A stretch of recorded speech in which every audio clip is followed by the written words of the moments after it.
nunca lo lograrás sin mí. Mi esposa se rió cuando se quedó con la mitad de mi negocio en el divorcio, pero 6 meses después, mi teléfono no dejaba de sonar con su desesperación. A los 34 años, después de pasar años en el mundo de la remodelación de hogares, me encontraba en la cúspide de lo que parecía ser el éxito profesional. Antes de conocer a mi esposa, había trabajado durante 7 años bajo la tutela de un maestro carpintero legendario en la zona, un hombre capaz de calcular medidas a ojo con más precisión que cualquier herramienta digital y que no toleraba ni la más mínima imperfección en el trabajo. Esa exigencia, aunque dura, me forjó y me enseñó los trucos del oficio, permitiéndome desarrollar una habilidad que, con el tiempo, se transformó en mi mejor carta de presentación. Comencé mi propio pequeño negocio de renovaciones, con poco más que un camión destartalado y un garaje repleto de herramientas acumuladas durante años. Al principio, aceptaba trabajos modestos, como reparaciones de terrazas y estanterías a medida. Sin embargo, puse mi corazón en cada proyecto y, pronto, mi reputación creció. Empezaron a llegar solicitudes para proyectos más ambiciosos, remodelaciones de cocinas, baños e incluso instalaciones personalizadas para casas de clientes adinerados. Mi empresa, aunque no era grande, generaba ingresos decentes y me permitía contar con algunos colaboradores a tiempo parcial. Incluso consideraba la posibilidad de dejar el garaje para inaugurar un pequeño taller propio. Ser mi propio jefe, haciendo lo que amaba, me llenaba de orgullo. Todo parecía ir viento en popa, hasta que ella entró en mi vida. La conocí en un home show, en el pequeño stand que tenía montado. Se acercó para informarse sobre la posibilidad de instalar gabinetes personalizados en su condominio. No solo era sumamente atractiva, sino también inteligente y segura de sí misma. Tenía un título en marketing y experiencia en una reconocida firma del centro. Tras entregarle los gabinetes, que le encantaron, comenzamos a salir. Fue entonces cuando sus ideas comenzaron a cambiar mi perspectiva. Según ella, yo estaba desaprovechando mi potencial y, con la estrategia correcta, mi modesto negocio podía transformarse en la mayor empresa de renovaciones personalizadas de la ciudad. Poco a poco, me convenció de cederle el control de la parte comercial, mientras yo me concentraba en lo que mejor sabía hacer: construir cocinas y baños a medida de alta calidad.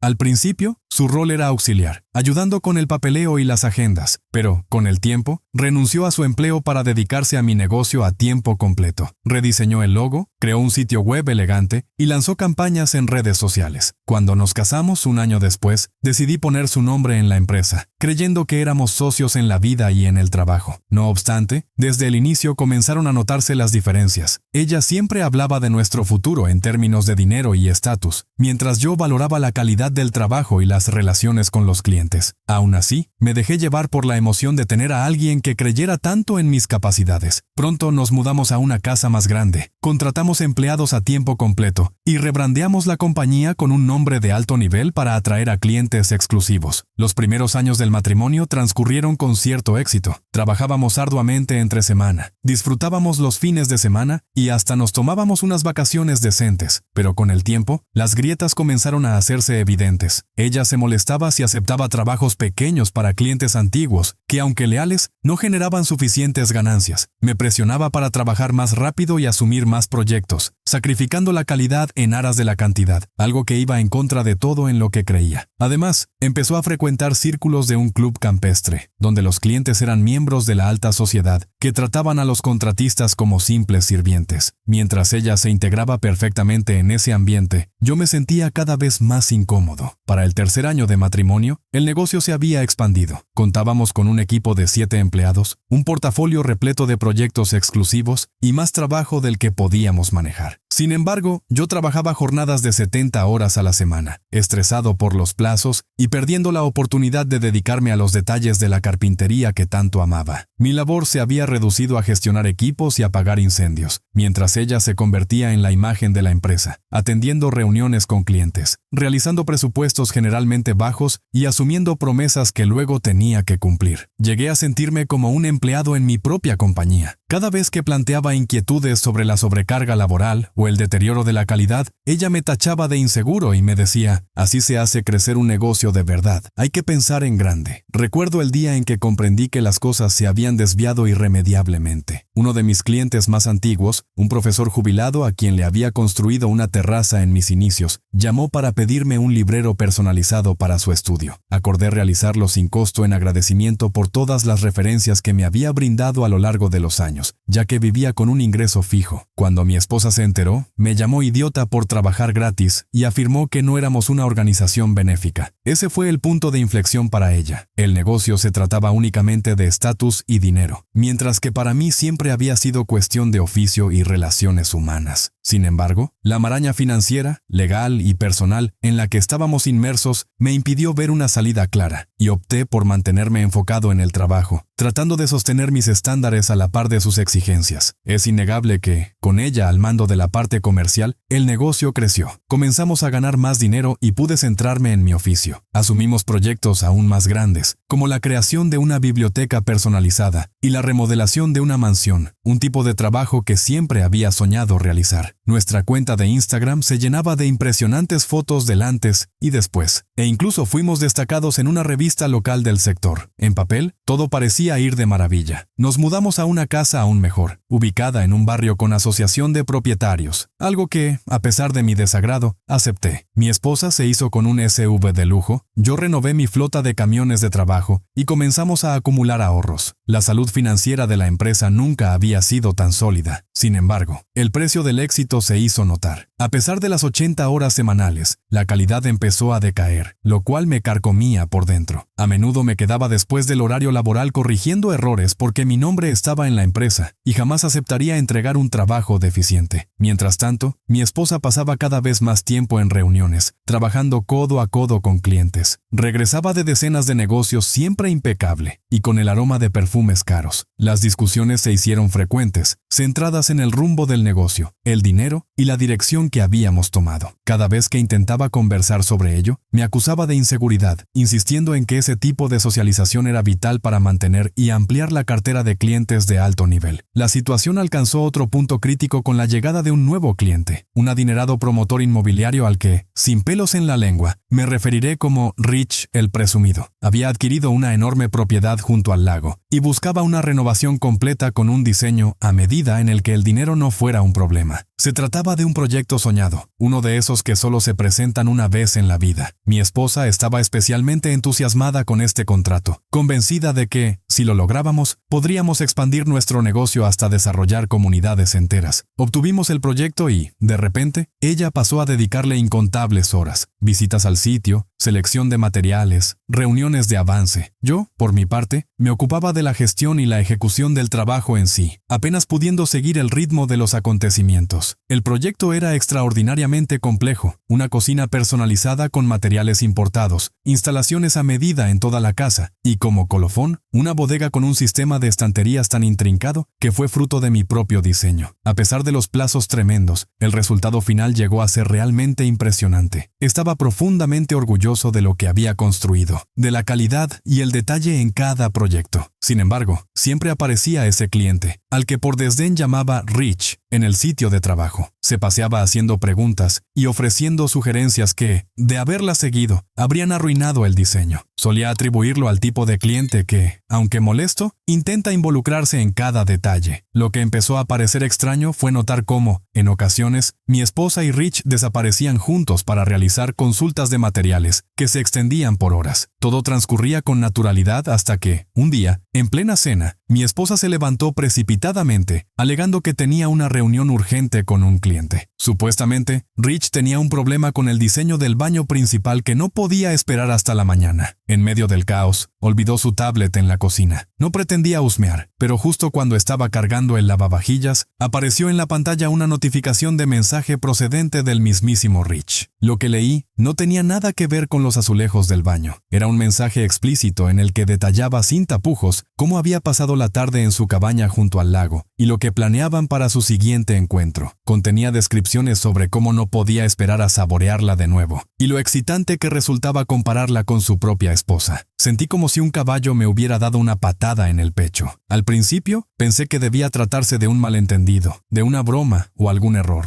Sin embargo, al recoger la tablet y revisar el historial de mensajes, se hizo evidente. Llevaba meses en correspondencia con ese hombre, justo bajo mi nariz, mientras yo me entregaba a construir la casa de sus sueños. Los mensajes, que se remontaban al menos a 6 meses atrás, incluían fotos y palabras que desearía poder borrar de mi memoria. Pasé la noche entera sentado en la mesa de la cocina leyendo cada conversación. En ellas, se referían a mí como alguien tan absorto en lograr el detalle perfecto de la veta de la madera que era incapaz de ver el panorama completo, y comentaban que ella merecía a alguien capaz de proporcionarle el estilo de vida que exigía. A las 2 de la mañana, cuando mi esposa regresó, aún me encontraba con la tablet en mano. Al percatarse de lo que estaba sucediendo, su semblante no reflejaba vergüenza ni culpa, sino una frialdad calculada, como si ya estuviera elaborando su próxima jugada. Cuando la confronté, no intentó negar nada. Me miró fijamente y comentó que Rich podía ofrecerle lo que yo jamás podría: un estilo de vida real, y no solo polvo de madera y pagos de hipoteca. Sentí que todo a lo que había dedicado mi vida, el matrimonio, el esfuerzo desmedido por construir algo en lo que ambos creímos, se derrumbaba en un instante. Me di cuenta de que, mientras yo trabajaba incansablemente, ella llevaba a cabo una estrategia oculta. Había estado manteniendo relaciones con un cliente desde hacía meses y planeaba abandonarme una vez que hubiese explotado al máximo mi reputación y habilidades. Con todo el dolor y la rabia acumulada, le pregunté si alguna vez me había amado de verdad o si simplemente había sido un peldaño para alcanzar el estilo de vida que deseaba. Su respuesta fue seca y contundente: ¿importa ya? Esa noche empaqué mis cosas y me fui a la casa de un amigo, incapaz de soportar la idea de compartir el mismo espacio con ella. Al amanecer llamé a mi abogado e inicié de inmediato los trámites de divorcio. Sin embargo, lo que más me dolió no fue la infidelidad en sí, por muy dolorosa que resultara, sino descubrir que todo lo que había construido, mi negocio y mi reputación, forjados con esfuerzo, había sido solo un medio para que ella accediera al círculo social que tanto anhelaba. Ahora que tenía una conexión directa con Rich, ya no me necesitaba. Durante semanas viví como un completo desastre, durmiendo en el sofá de mi amigo y faltando al trabajo. Pero pronto logré recomponerme y reunirme con mi abogado para planear mis siguientes pasos. Fue entonces cuando comprendí la magnitud del engaño. Ella había estado maquinando esto desde hacía tiempo. Mi abogado me explicó que todo había sido organizado meticulosamente para que, al finalizar el divorcio, ella se quedara con la mayor parte posible del patrimonio. Poner su nombre en el negocio fue solo el primer movimiento de una serie de estrategias. Se había posicionado como la mente detrás del éxito, asegurándose de que los clientes la identificaran como el principal contacto y registrando meticulosamente cada mejora implementada en mi ya precaria operación. Yo estaba tan enfocado en el trabajo y en mantener mis altos estándares que no noté cómo ella me estaba preparando la caída. La batalla legal que se avecinaba era la lucha de mi vida para conservar lo que consideraba legítimamente mío desde el principio. El divorcio fue un teatro. Pensé que contar con pruebas irrefutables de su infidelidad